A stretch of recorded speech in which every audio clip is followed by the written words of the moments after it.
Hola, qué bueno saludarlo nuevamente desde nuestro canal católico. Esto dice el Catecismo de la Iglesia Católica. Vamos a hacer nuestra catequesis sobre el Evangelio del próximo domingo 14 de mayo del año 2023, ¿no? Pero pidámosle a nuestro Padre Celestial que active en nosotros ese Santo Espíritu que nos dio en el bautismo para que hagamos esta catequesis como Jesús quisiera y merece que sea realizada, ¿no? Para que no digamos nada por cuenta propia, sino lo que el Santo Espíritu nos inspire. Espíritu Santo, ilumínanos y santifícanos. Espíritu Santo, ilumínanos y santifícanos. Espíritu Santo, ilumínanos y santifícanos. Lectura del Santo Evangelio según San Juan. Gloria a ti, Señor, por la señal de la Santa Cruz de nuestros enemigos. Líbranos, Señor Dios nuestro, en el nombre del Padre, y del Hijo, y del Espíritu Santo. Amén. Si me amáis, guardaréis mis mandamientos, y yo pediré al Padre, y os dará otro paráclito, para que esté siempre con vosotros. El Espíritu de la verdad, a quien el mundo no puede recibir, porque no lo ve ni lo conoce. Pero vosotros lo conocéis, porque mora con vosotros, y estará en vosotros. No os dejaré huérfanos, volveré a vosotros. Dentro de poco el mundo ya no me verá, pero vosotros me veréis, porque yo vivo y también vosotros viviréis. Aquel día comprenderéis que yo estoy en mi Padre, y vosotros en mí, y yo en vosotros. El que tiene mis mandamientos y los lleva a la práctica, ese es el que me ama. Y el que me ame será amado de mi Padre. Y yo le amaré y me manifestaré a él. Palabra del Señor, gloria a ti, Señor Jesús, en el nombre del Padre y del Hijo y del Espíritu Santo. Amén. Este santo evangelio, ni más ni menos, es la promesa del Espíritu Santo. Jesús nos promete que va a mandar el Espíritu Santo para que esté siempre con nosotros, para que sea un maestro interior del alma, para que sea el dulce huésped del alma, para que sea nuestro guía.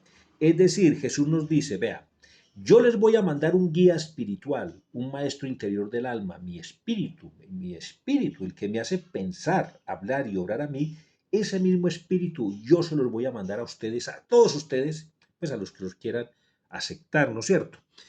¿Para qué? Para que ocupen esos roles familiares de la mejor forma posible y todos los roles civiles los ocupen, los desarrollen de la mejor forma posible. ¿Cuáles son esos roles familiares? Dice Jesús, les voy a mandar mi espíritu, ¿no? Les voy a mandar mi espíritu, el Espíritu Santo, para que sean mejores hijos, mejores hermanos, mejores sobrinos, mejores cuñados, ¿no? Para que sean mejores padres, para que sean mejores tíos, mejores abuelas, etcétera, etcétera, ¿cierto? Un hombre no puede llegar a ser buen papá si no tiene el Espíritu Santo. Vamos a suponer que un papá muy rico le da a su hijo la carrera en la mejor universidad del mundo, le regala el mejor carro del mundo, la mejor ropa, cuentas bancarias y demás. Pero nunca le enseñó a ir a misa los domingos. Nunca le enseñó a rezar el Padre Nuestro con fe. Nunca le enseñó el Ave María con piedad, esa belleza que es el Ave María. Pues este padre sencilla y llanamente nunca le dio nada a su hijo. Nunca le dio nada a su hijo porque un título en la Universidad de Harvard o en cualquier universidad la más prestigiosa del mundo no le garantiza la entrada al reino de los cielos. Mientras que ir a misa los domingos con fe, con devoción y vivir acorde a la misa, ¿no? Ir a misa y vivir acorde a la misa, vivir la misa una vez se sale del templo, rezar el Padre Nuestro con fe y vivirlo, hacer vida el Padre Nuestro, hacer vida el Ave María, eso garantiza la entrada al cielo. O sea que un padre que no tenga el Espíritu Santo no puede ser buen padre, no puede ser buen papá, es imposible. Y así con todos los roles humanos. Si no se tiene el Santo Espíritu, no se puede ser buen hijo, no se puede ser buen hermano, buen cuñado, etcétera, etcétera, etcétera. Vamos a los roles civiles, ¿no? Mientras, o sea, o sea, antes de ocupar cualquier rol familiar, hay que ser buen cristiano. Y eso garantiza que va a ser un familiar excepcional, estupendo, buen hijo, buen padre, buen tío, abuelo, etcétera, etcétera, etcétera. Igual, en los roles civiles, ¿no? No se puede ser un buen magistrado, no se puede ser un buen abogado, un buen político, un buen médico, un buen ingeniero, un buen celador, un buen profesor, un buen vendedor, un buen obrero. No se puede llegar a ser si antes no es buen cristiano. Y para ser un buen cristiano hay que tener ese guía, ese maestro espiritual del alma que se llama Espíritu Santo, ¿no? Vamos a un ejemplo muy concreto. A ver, Colombia va mal. Colombia va mal y con este ejemplo y con la ayuda del Espíritu Santo vamos a tratar de entender por qué Colombia va mal. Vamos a la Constitución Política de Colombia del año 1886. Veamos cómo empieza. Dice así: en nombre de Dios, ¿no? Claro, primero dice Constitución Política de la República de Colombia de 1886, agosto 5, dice acá. Dice, en nombre de Dios, fuente suprema de toda autoridad, repito, en nombre de Dios, fuente suprema de toda autoridad, los delegatarios de los estados colombianos de Antioquia, Bolívar, Boyacá, etcétera, etcétera, etcétera, etcétera. Veamos cómo empieza, vea cómo es la Constitución del 91. Dice, Constitución Política de la República de Colombia, 1991. Hablamos del preámbulo, ¿no? Dice, el pueblo de Colombia, en ejercicio de su poder soberano.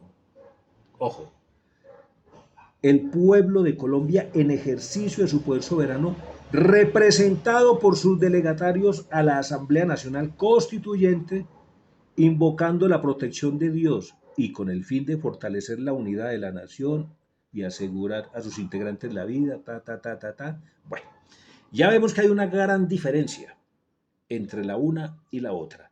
Mientras que acá en el 86 se le asume la autoridad suprema a Dios, en la del 91 la autoridad suprema es del pueblo, no de Dios, ¿no? En el 91 hubo una grande oposición, pero grande oposición a que se usara el nombre de Dios en la Constitución, en el preámbulo. No es sino, basta ver los videos, ahí están, en internet, en YouTube, ahí están, porque eso es historia, ¿cierto? Todo eso está consignado, pues, la historia, los debates que se hicieron y demás. Es impresionante ver esa oposición tan grande a que se use el nombre de Dios en el preámbulo de la Constitución. Acá más o menos dice así, voy a leer. El papel de Dios en la Constitución del 91. Se cuestionan desde diferentes perspectivas la invocación y las calificaciones que se le atribuyen a Dios en el preámbulo de la Constitución de 1991, debido a que en la de 1886 se le consideraba fuente suprema de toda autoridad. Ojo, nuestros queridos legisladores constitucionalistas del año 91 no están de acuerdo, no están de acuerdo en que Dios sea el origen de toda autoridad, ¿cierto? No están de acuerdo en eso, ¿no es cierto? No están de acuerdo en que Dios sea la fuente suprema de toda autoridad. Continúo, dice, en resumidas palabras, los que están en contra de utilizar estos atributos en la Constitución mencionan que la autoridad suprema es el pueblo, y no Dios, no Él, y que no es la Constitución quien debe atribuirle estos calificativos, mientras que los que están a favor, que son muy pocos, ¿no? Tienen la convicción de que Dios es la fuente de la autoridad, es el origen de una serie de dones y que no existe nadie que pueda convencerlos de lo común, ¿no? Bueno, eh, veamos qué dice la historia y la palabra de Dios respecto a esto. ¿Por qué la historia? Porque es que el Evangelio puede ser documento histórico, pero por encima de todo es documento espiritual, es documento sagrado, es palabra de Dios. Pero como son hechos que ocurrieron en un tiempo determinado y en un espacio determinado, pueden considerarse como históricos. Dice acá en el capítulo 19 de Juan, ¿no? En el capítulo 7 dice, en el versículo 7 dice, del capítulo 19, versículo 7 dice, los judíos le contestaron a Pilato, ¿no? Nosotros tenemos una ley y según esa ley debe morir, se referían a Cristo, ¿no? Porque se tiene por hijo de Dios. Cuando oyó Pilato estas palabras se atemorizó aún más. Ay, ay, ay, qué miedo, dijo Pilato. Volvió a entrar en el pretorio y preguntó a Jesús, ¿de dónde eres tú? Pero Jesús no le respondió. Le dijo Pilato: ¿a mí no me hablas? ¿No sabes que tengo poder para soltarte y poder para crucificarte? Respondió Jesús: no tendrías contra mí ningún poder si no se te hubiera dado de arriba. Ojo, no tendrías contra mí ningún poder si no se te hubiera dado de arriba. Está declarando Jesús que toda autoridad viene de Dios, que Dios es la fuente suprema de toda autoridad. O sea que la Constitución del año de 1886 empieza acorde a la palabra de Dios, acorde a la verdad absoluta, porque la verdad de Dios es una verdad absoluta. Así los modernistas y progresistas no estén de acuerdo con esto, pero ¿qué hacemos si es así? Mire cómo empieza la Constitución del 86 otra vez. En nombre de Dios, fuente suprema de toda autoridad. Lo que acaba de decir Cristo en este Evangelio, ¿no? Bueno, a ver, la majestad de Cristo queda de nuevo subrayada por la respuesta de Jesús a Pilato, ¿no? Sobre el origen divino de la autoridad. Ojo, ¿no? La enseñanza de Jesús lleva consigo que, considerar las cosas en su verdad profunda, cuando en ese lenguaje corriente, ya sea jurídico, político o social, se habla de la soberanía del rey o del pueblo, estos poderes no se pueden tomar como términos absolutos. ¿Cuáles poderes? Los poderes que tiene un gobernante sobre la tierra o que tiene un pueblo no son absolutos.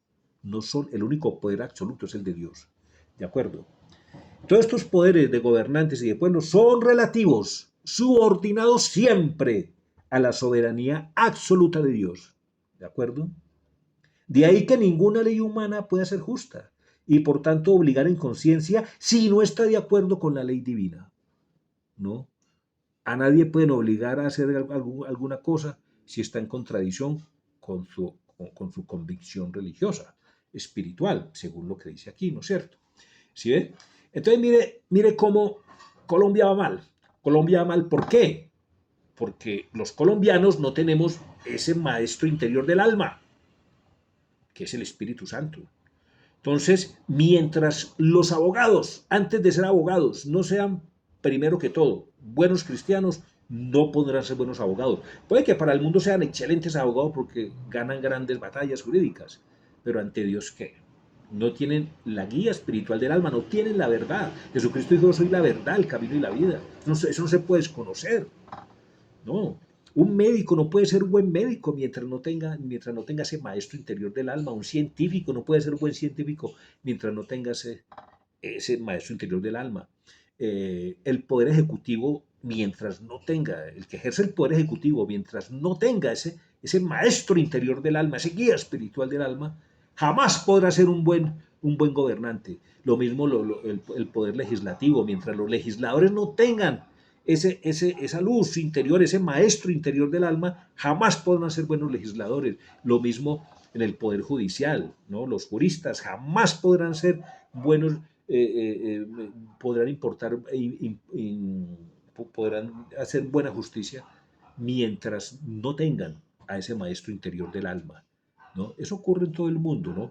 Y en Colombia se está manifestando que Colombia va mal porque falta ese maestro interior del alma. En el mundo entero ocurre un fenómeno. ¿Cuál es? Que lo que antes era un crimen atroz, eran crímenes atroces, ahora se han vuelto derechos fundamentales, ¿no? Muy bien, entonces, ¿qué le podemos pedir hoy al Señor? Pedirle de todo corazón: Señor, danos la gracia de la humildad para entender lo que somos y lo que no somos, lo que podemos hacer y lo que no podemos hacer.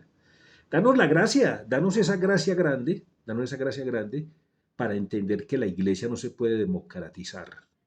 Democratizar la iglesia es satanizar la iglesia, porque ya no es lo que Cristo diga, lo que Cristo su fundador diga, sino lo que diga el pueblo, ¿no? Y resulta que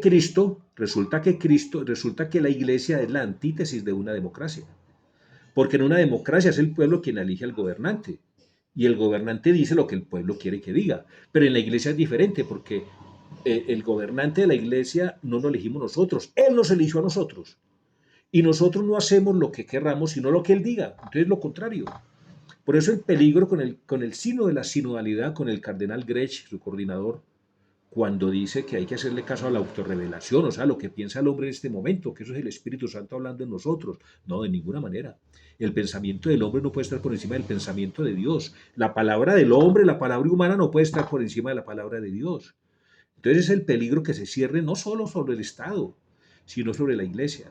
Pidámosle al Señor con todo fervor que nos dé la gracia de la humildad para aceptar en nuestras almas a ese dulce huésped del alma, a ese dulce maestro del alma que nos promete el Señor en este santo evangelio. Y que cuando venga Pentecostés, cuando venga el Espíritu Santo, le tengamos un lugar digno, ¿no? Un lugar digno, que saquemos cosas para que pueda caber el Espíritu Santo, así como cuando vamos a traer muebles nuevos a la casa, hay que sacar los viejos. Entonces, que en nuestra alma saquemos las cosas viejas para que quepan las nuevas. La cosa nueva es el Espíritu Santo, que va a ser nuestro maestro, nuestro guía, nuestro dulce huésped del alma. Gloria al Padre y al Hijo y al Espíritu Santo, como era en el principio, ahora y siempre, por los siglos de los siglos. Amén. Saludos a sus familias. Dios los bendiga.